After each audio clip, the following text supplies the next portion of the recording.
कि सिंधु घाटी सभ्यता जो इंडस वैली सिविलाइजेशन थी उसका जो पोर्ट टाउन था, जो बंदरगाह था, वो कौन सा था? तो बंदरगाह कौन सा था? तो क्या कहेंगे भैया, बंदरगाह था आपका लोथल। और लोथल किस राज्य में था ये बताएंगे।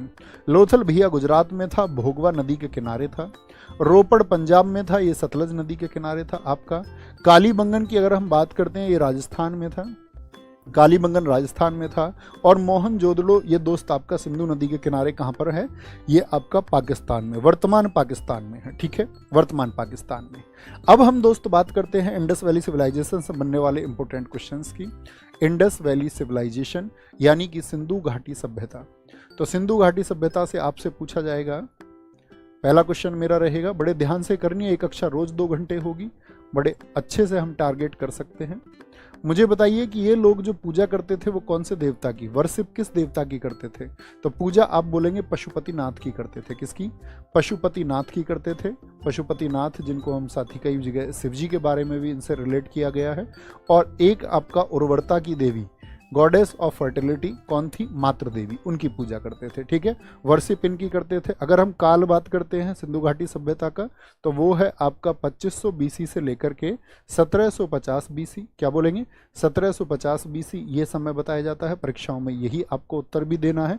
तीसरा, मुझे बताइए इनकी जो इंपोर्टेंट क्रॉप्स थी, मुख्य फसलें कौन सी थी? इंपोर्टेंट क्रॉप्स कौन सी थी, मुख्य फसलें कौन सी थी? तो आप कहेंगे भैया जौ और गेहूं थी। कौन सी थी?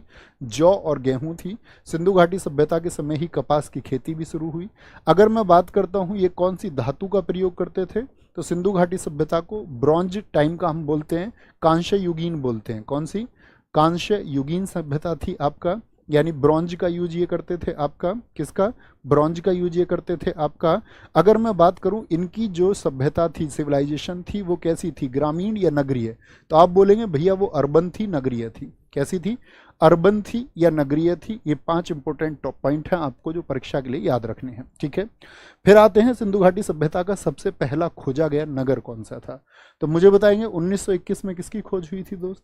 1921 में दोस्त आपका हड़प्पा की खोज हुई। और किसने की थी? ये आपका रावी नदी के किनारे दयाराम साहनी ने की थी। किसने की थी? दयाराम साहनी ने ये खोज की थी आपका। अगर हम बात करते हैं 1922, अगले ही वर्ष एक और इंपॉर्टेंट खोज हुई, ठीक है, वो हुई थी आपका किसकी? मोहनजोदड़ो, जिसका अर्थ होता है मृतकों का टीला। क्या बोलेंगे? मोहनजोदड़ो। मोहनजोदड़ो को किसने खोजा था, ये प्रश्न मेरा आपसे है। मोहनजोदड़ो को किसने खोजा? तो आप बोलेंगे मोहनजोदड़ो को भैया राखल दास बनर्जी ने खोजा था। किसने? राखल दास बनर्जी। ये दोनों बहुत इंपॉर्टेंट पॉइंट हैं, आपको याद रख लेने हैं, ठीक है। राखल दास बनर्जी ने खोजा था। और यही मोहनजोदड़ो है जिससे क्या मिला था दोस्त हमको? यहीं से हमको वृहत स्नानागार, जिसको हम बोलते ग्रेट बाथ, वृहत स्नानागार यहीं से हमको प्राप्त हुआ था। ग्रेट बाथ जिसको हम कहते हैं, क्या बोलते हैं इसको? ग्रेट बाथ इसको हम कहते हैं, ग्रेट बाथ, ठीक है। वृहत स्नानागार यहीं से हमको प्राप्त हुआ। ये बड़ा इंपॉर्टेंट प्रश्न है और बार बार पूछा जाता है। मोहनजोदड़ो से ही साथी हमको क्या प्राप्त हुई थी? कांस्य की नर्तकी, ए ब्रॉन्ज डांसिंग गर्ल। कांस्य नर्तकी, नर्तकी मतलब नाचने वाली। ब्रॉन्ज डांसिंग गर्ल हमको यही मिली। किस धातु की बनी हुई थी? कांस्य की बनी हुई थी। कौन सा मेथड आपका इस्तेमाल किया गया था? तो लुप्त मोम विधि, लॉस्ट वैक्स मेथड उसको बोलते हैं। लॉस्ट वैक्स मेथड का इस्तेमाल करके, यानी कि लुप्त मोम विधि का इस्तेमाल करके, यूपी पैट ने पूछा था, लुप्त मोम विधि का इस्तेमाल करके उसको बनाया गया था। बड़ा महत्वपूर्ण प्रश्न बनता है, ठीक है। प्रश्न संख्या 2 है, सूची 1 को सूची 2 से सम्मिलित कीजिए। और दोस्त यहां पर मैं टारगेट करूंगा उन सारे टॉपिक्स को जिनसे क्वेश्चन बनने के चांसेस सबसे ज्यादा हैं। जो बेवजह की चीजें हैं, जो किसी परीक्षा में नहीं पूछा जाता, करने को हम यूं तो पूरे डेटा को कई वर्षों तक बोल सकते हैं, लेकिन उसका कोई परीक्षा से लेना देना नहीं है, उस डेटा का जिक्र हम इस कक्षा में बिल्कुल नहीं करेंगे, ठीक है। एक साथ ही इंडेक्स है, इंडेक्स 1 और इंडेक्स 2 को मिलाना है इस लिस्ट को इससे। यहां पर नदियों के नाम दिए गए हैं और उनको आज किस नाम से पुकारा जाता है ये नाम दिया गया है। तो सरस्वती नदी को आज किस नाम से पुकारते हैं हम? घग्गर के नाम से जाना जाता है। परुषणी नदी को आज किस नाम से जानते हैं हम? रावी रिवर के नाम से जाना जाता है। सतोदरी को आज साथी आपका सतलज कहा जाता है।